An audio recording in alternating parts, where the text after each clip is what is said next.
On the final night, the crowd showed up. They packed in shoulder to shoulder, ordered $4 draft beers, and stood surrounded by decades of memorabilia bolted to every wall. They weren't celebrating, they were saying goodbye. 35 years of history, folded up in under 3 weeks. Pike Brewing announced its Pike Pub and Pike Fish Bar will close for good at the end of this month. It first opened in 1989. CEO Matt Lincium put out a statement. He said the traditional pub model became increasingly difficult to sustain and that the company had reached a point where it had to make a tough but necessary decision. No dramatic villain. No single smoking gun.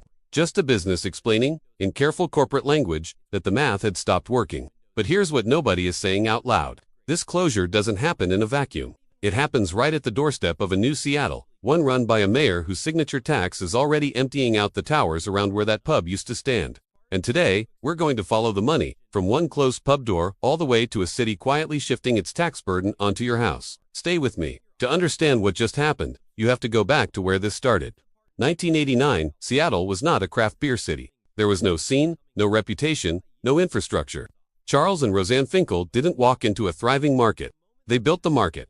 Charles had been running a home brew supply shop, the kind of place where serious hobbyists bought their kits and learned their craft. Then they opened a single pub near a fish market in a city most people at the time didn't think of as a buyer town at all. Decades passed. That pub became a landmark. Tourists detoured specifically to see it. Locals learned to homebrew from kits bought inside its walls. The husband and wife who started it got inducted into their state's first ever beer hall of fame. They were honored as pioneers of an entire industry they basically willed into existence. And weeks later, the doors closed for good. Read that again slowly. Inducted into the Washington State Beer Hall of Fame. Honored as the people who built an industry, and within weeks, their pub shuts permanently. Its last call for the Seattle craft legend near Pike Place Market. That storefront sits empty today. A beer museum's worth of memorabilia on the walls that nobody's even sure what happens to now. Now here's the part that changes how you read everything that follows. Pike Brewing closes its doors, right as Seattle heads into this brand new political era, one led by a self-described socialist mayor who built her entire career on an idea that businesses should pay more, and who is right now pushing to make them pay even more on top of that. Her name is Katie Wilson. Before she was mayor, she was a community organizer running the Transit Riders Union. In 2020, Seattle launched a payroll tax called Jumpstart, targeting big employers. Wilson didn't just support it. She sat on the city's revenue task force and helped build the coalition that pushed it through. She helped design the machine. Now she runs the city it's reshaping. Here's how Jumpstart actually works. It hits any company with more than $9 million in Seattle payroll that has at least one employee earning over roughly $194,000 a year. In Seattle's economy, that's not some hedge fund manager. That's a senior engineer, a mid-career product manager, for salaries between about $194,000 and $518,000. The tax costs the employer up to $3,000 per job.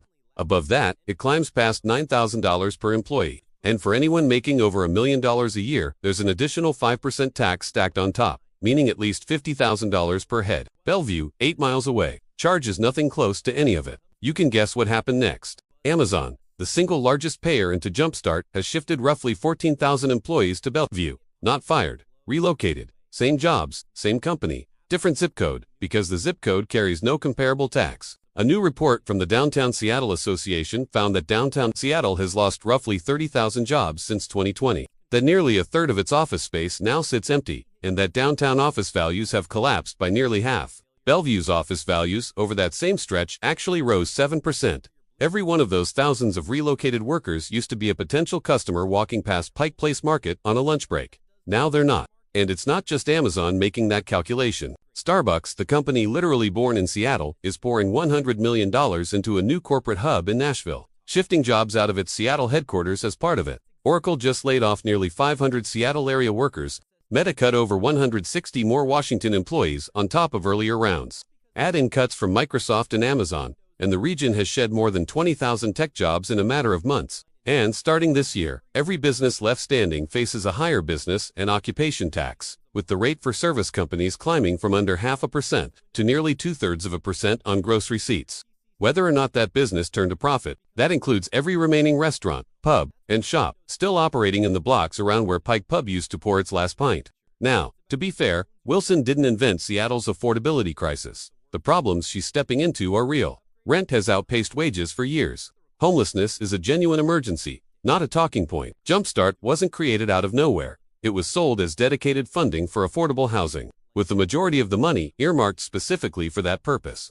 The Downtown Seattle Association also has an agenda. They represent property owners and businesses who want lower taxes, and you should read their numbers knowing that. And Pike Brewing itself never blames City Hall by name either. But the underlying data, the King County Assessor's own numbers, the commercial real estate tracking, the city's own revenue forecasts all point the same direction regardless of who's telling the story. Now meet someone I'll call Renee. That's not her real name, but her situation is real, and it's playing out for small business owners in that same Pike Place Market corridor right now.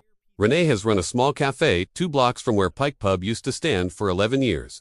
She doesn't have jumpstart exposure, her business is too small. But she doesn't need a payroll tax to feel the damage. Her lunch crowd was office workers. When 30,000 of those jobs disappeared or drove off to Bellevue, her foot traffic went with them. She watched the Pike Pub crowd disappear too, the tourists who used to spill out of that pub and wander into neighboring shops.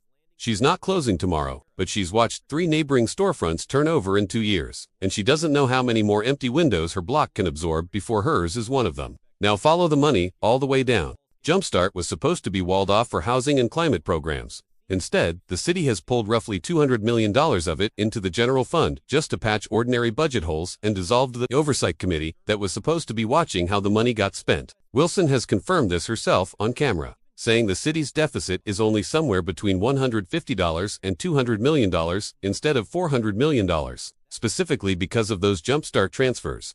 The tax she built to construct affordable housing is now the thing keeping the lights on at City Hall, and her answer to the deficit that remains isn't to rethink the approach. At a community forum this spring, she said her team is very hard at work looking for progressive revenue options, taxing the rich, taxing big business. She's floated expanding Jumpstart further and adding a brand new local capital gains tax on top of it. Every one of those proposals lands on the same shrinking pool of businesses that Pike Brewing used to be part of. Here's the staircase. And it only goes one direction. Higher business taxes push companies toward Bellevue. Fewer companies downtown means emptier office towers. In King County, the residential share of the total property tax base has climbed from around 65% to 83%. Nobody voted on that shift. There's no line item for it. It happens automatically, quietly, every single year. Emptier towers mean lower commercial property values. Lower commercial values shift the tax burden onto homeowners. Rising costs and shrinking city revenue create pressure for new taxes. New taxes push the next business toward the door, step by step, downward. And at the bottom of that staircase is a city that has priced out the very businesses it was counting on to fund everything else. Starting with a 35-year-old brew pub that couldn't make the math work anymore. Charles and Roseanne Finkel spent 35 years building something out of nothing, turning a single pub into a genuine piece of Seattle's identity. That storefront sits empty today, just blocks from Pike Place Market, in the same corridor where Renee and dozens of other small business owners are still trying to make their own math work. Whether Seattle's small businesses get to write a 40th anniversary chapter of their own depends entirely on whether that pattern changes, or whether Renee's Cafe becomes the next empty window in a neighborhood that's already lost one landmark too many. Do you live in Seattle? Are you watching small businesses disappear from your own neighborhood right now? Drop it in the comments, because these conversations matter more than the people running these cities want you to think. If this video opened your eyes even a little, hit that like button, hit subscribe, and hit the bell so you don't miss what's coming next. Stay informed, stay sharp, and never stop following the money. I'll see you in the next one.